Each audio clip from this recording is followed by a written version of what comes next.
Maksudnya barangkali apakah Allah menciptakan makhluk manusia itu hanya Adam? Barangkali itu pertanyaannya. Apakah sebelumnya ada makhluk kayak kita? Nah, itu juga menjadi pertanyaan tuh. Begini, memang Bani Adam kita ini asalnya dari Adam. Ya, asalnya dari Adam.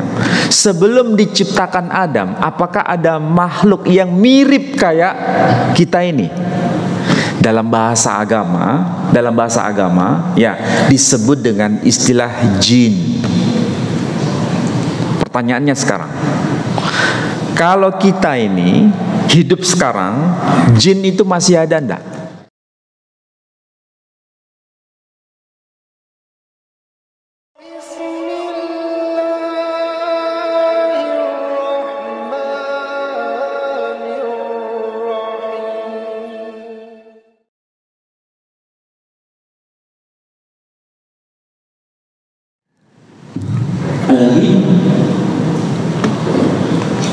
Sedikit saja Ustaz. Ya.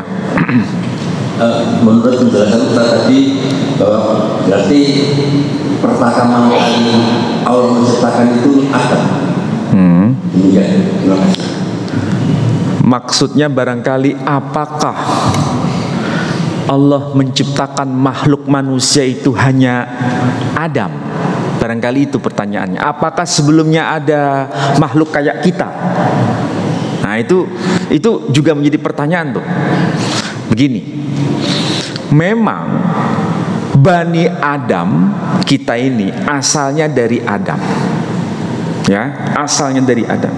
Sebelum diciptakan Adam, apakah ada makhluk yang mirip kayak kita ini? Dalam bahasa agama, ya disebut dengan istilah jin. Pertanyaannya sekarang, kalau kita ini hidup sekarang, jin itu masih ada enggak? Hah? Masih ada. Bisa dilihat enggak? Hah? Nggak bisa dilihat. Kita nggak bisa melihat mereka. Mereka bisa melihat kita enggak? Bisa. Jadi kita nggak tahu mereka, mereka tahu kita. Mereka itu sama nggak dengan kita? Sama dalam arti kawin mawin, punya anak cucu, punya rumah tangga, punya ini, punya itu, punya rumah, punya istana, sama nggak dengan kita? Sama. Memang sekarang dimensinya dipisah antara kita dengan mereka. Tapi dulu sebelum penciptaan Adam, mereka punya fisiknya. Fisiknya itu ada. Makanya sekarang pun kalau kita ini pernah ketemu dengan makhluk jin itu, bisa nggak diraba, dipegang dan sebagainya? Hah? Bisa. Tapi secara umum tidak bisa. Tapi kalau mau menjelmakan diri sebagai sosok, bisa. Hanya sementara. Tapi dulu itu fisik. Tapi ketika Adam diciptakan, baru dimensinya dipisah, sehingga mereka nggak bisa dilihat oleh kita. Dan itulah yang kemudian disebut sebagai manusia purba. Jadi kerangkanya itu besar-besar, tulangnya tulang besar, dan itu bukan kita, bukan nenek moyang kita. Tahu maksudnya nenek moyang kita? Bukan, tapi itu makhluk yang lain. Jadi kalau bahasa sederhana, berarti ada makhluk yang seperti kita. Hanya saja tentu berbeda dengan fisik kita yang seperti sekarang. Beda.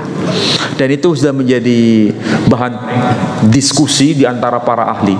Karena arkeologi itu ada, bukti arkeologinya itu ada, tapi itu bukan kita. Kita ini bukan keturunan kera. Bukan, beda. Tapi ada yang makhluk itu mirip dengan kita. Dan mirip juga dengan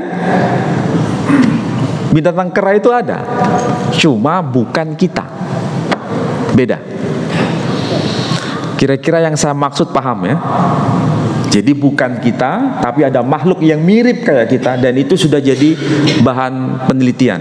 Kesalahan ahli terdahulu, siapa yang mengatakan kita keturunan kera? Darwin itu.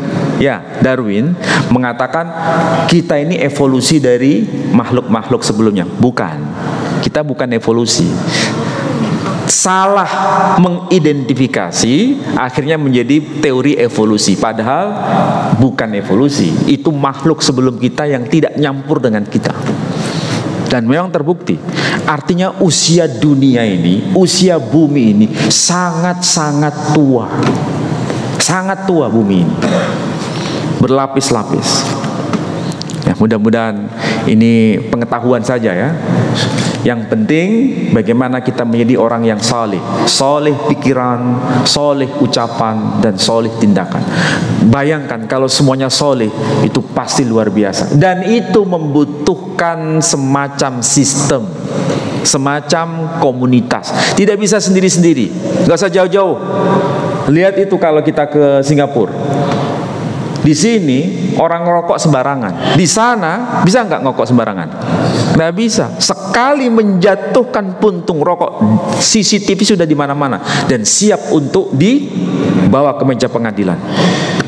Sehingga apa? Di sana susah untuk melakukan pelanggaran-pelanggaran. Lah kalau di sini semuanya itu kesalahan itu bisa dibentuk. Sampean ini yang bergaul dengan orang-orang soleh, insya Allah ini soleh-soleh semua. Itu yang awalnya itu susah menjadi soleh, lama-lama bisa ngikut menjadi soleh. Kenapa? Dibentuk dengan lingkungan. Tapi kalau dari sini kemudian bergaul dengan preman-preman lagi, ya kembali lagi pasti. Semuanya itu karena kebersamaan. Maka jangan hidup sendiri-sendiri, hiduplah berjamaah. Dan itu pasti akan membuat kita menjadi saleh. Sekali lagi, di Singapura itu contoh konkret. Orang tidak mungkin manipulasi on time. Kenapa? Dibentuk oleh karakter. Dan itu sifatnya sistemik. Dalam rumah tangga juga begitu. Semuanya deh. Saya kira demikian ya. Mudah-mudahan manfaat untuk panjenengan semua. Saya akhiri dengan doa penutup majelis. Subhanakallahumma wa bihamdika asyhadu an la ilaha illa anta astaghfiruka wa atubu ilaik. Assalamualaikum warahmatullahi wabarakatuh.